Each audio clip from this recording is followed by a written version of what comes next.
Today, friends, I will explain the parts of a longbow. One of the main parts of a longbow is the backing of the bow. You can see the backing on the bow of this bow is this yellow part right here, which is also front of the bow.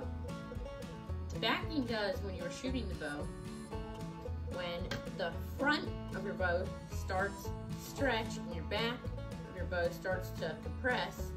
The backing helps if there's any knots in the wood or weaker places where the wood might splinter. It helps to strengthen those areas, and if it does splinter, holds it together better. Another main part of a longbow is the belly of the bow. This is the side of the bow that faces you when you are shooting.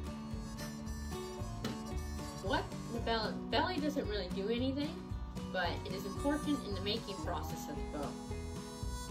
When you're making the bow, you take the belly side, and this is the side you take a hand plane or a draw knife and thin wood off of to make the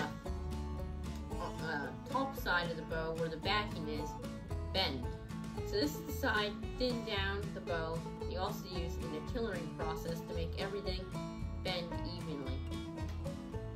Our next important part of the bow is our handle area.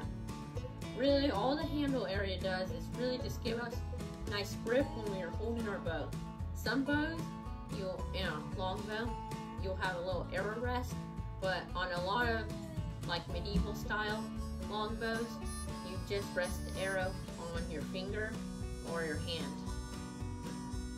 Another important part of a longbow is the nocks. This is what you put your string on in the stringing and tillering process of the bow.